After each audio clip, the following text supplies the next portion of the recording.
Hello everybody and welcome back to the West Ham Network. This is your Hammers headlines in association with our good friends over at Knees Up Motherbound KUMB.com. So make sure you do go across there and of course check them out. Fantastic content as per usual. But here I am here today to talk to you about some of the news headlines coming out from West Ham, of course. Now, apparently, according to sources close to the club and to the Arsenal player that I'm about to talk about, there is a concrete possibility that West Ham still might be looking at Emile Smith-Rowe. Now, this is according to sources. This is not factual. And in particular, Fabrizio Romano went onto the Caught Offside YouTube channel yesterday afternoon to say the following comment that Arsenal could change their mind for selling or getting rid of the 23-year-old attacking midfielder, if they receive an important proposal or even a permanent transfer, as financial fair play and the opportunity to bring in a new signing could tempt them into selling Emile Smith-Rowe. Now, he hasn't featured a lot for Arsenal, but Arteta did himself say the player is fighting fit and raring to go, but he's still not getting regular game time. Fabrizio Romano said, yes, this is a concrete possibility to see Emile Smith-Rowe being approached by clubs in the next days and weeks, because it already happened last week with West Ham. For example, West Ham tried to make a deal happen on loan for Smith-Rowe, not even a buy option clause included, and Arsenal never going to accept that. For Arsenal, it makes no sense to let the player leave on loan. So my feeling is that at the end, it's going to be complicated for Smith-Rowe to leave in the January window, because Arsenal would only be open to a permanent transfer. It's all about the financial fair play. If you sell a player like Smith-Rowe, you can have maybe space to bring in a new important player for your squad. If you send him out on loan, it makes no sense. Arteta is also happy with the player, so they're not desperate to let him go, and he's also very happy at Arsenal. However, if they do receive an important proposal or a permanent transfer, that could be a possibility. So I've said to you earlier on in the transfer window, this is one to watch. There's no guarantees he's going to stay at Arsenal, but it has to be a deal that suits Arsenal and West Ham. But I do think he's the sort of player that can absolutely make our squad more advantageous, more progressive moving forward. Definitely one to keep an eye out for moving forward in this transfer window. Next up though, West Ham are reportedly opening talks with Ligue 1 club Stade Brestois over a move for the 21-year-old French defender Brandley Locco. Now, this is another transfer rumour coming out, but according to reports in the French media, Locco is subject to interest from West Ham. West Ham, of course, as we know, potentially are looking in the market for a left-back amid Aaron Cresswell's advancing age.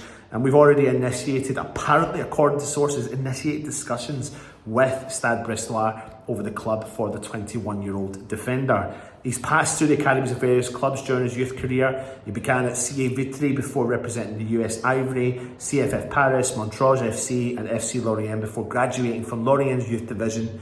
And he's turned out for Stade Rennes, but could not grow as well as he would have liked to at the club. However, he found himself, of course, with the French club Stade Brestois, and he's risen to his performances there, where he played on loan in the second half of the 22-23 season. He completed the permanent transfer back in the summer window and has been a solid performer so far this season. He is 21 years old. He meets the whole rhetoric about what Tim Steidten is trying to achieve. I'm not so sure how much this one will gravitate. I'm not sure how much business we're going to do in that area of the market. Obviously, we've got Emerson. Obviously, we've got Cresswell. It doesn't look like we're going to be selling Cresswell this winter window unless an offer comes in that's going to benefit both parties, but we will have to wait and see how this one transpires. I'll leave this one at a low chance of happening. But lastly, remember this man, Gianluca Scamacca?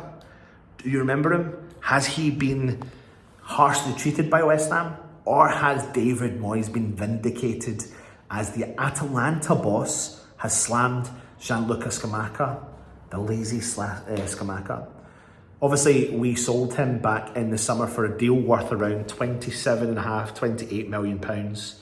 And David Moyes has taken a lot of stick over his handling of the striker. Actually, he's taken a lot of stick over the handling of quite a few players that we had and have sold. And we paid an initial fee of just over 30 million pounds from Sassuolo back in the summer before last. And he was then sold to Atalanta for £3 million less just 1 year later. And it simply just didn't work out for him at West Ham. And we all thought it was maybe down to the fact that West Ham just don't know how to play to a striker's strengths, because we've got a long history of it as well. Illnesses, injuries, and clear lack of research on the type of striker Scamacca is what would bring maybe West Ham fans and David Moyes frustrated, and quite a lot of West Ham fans were divided in their opinion, me included. I didn't really know. I always felt like we didn't play to his strengths and we could have had a player there. Moyes publicly stated that the player didn't work hard enough for the team. He wasn't fit enough to last 90 minutes in the Premier League. And some fans did agree with Moyes, while others felt that the system and style was to blame, like I said. Well, he's been back in Italy for 7 months, and it seems that David Moyes may have had a point. The 25-year-old has just made 9 starts for Atalanta in all competitions since leaving West Ham, and the manager from Atalanta, Gasperini, has said in the mainstream media he has to run because he isn't running much. If he is so undynamic, he won't be able to do anything good, even if he has these important qualities. It comes after the Italian national team boss, Spalletti, criticised the work ethic of him and yelling at him, "Wake up," during Italy's clash against the Ukraine. So has that Mr. David Moyes, his opinion on Scamacca, been vindicated? Who knows? You let me know. Anyway, short, sweet, straight to the point, Hammer's headlines for you today. Leave your comments in the comment section, hit the thumbs up. If you're interested in becoming a channel member, hit the join option as well. Thank you for watching. Take it easy, everyone. And of course, go and check out kumb.com. Come on, you wangs.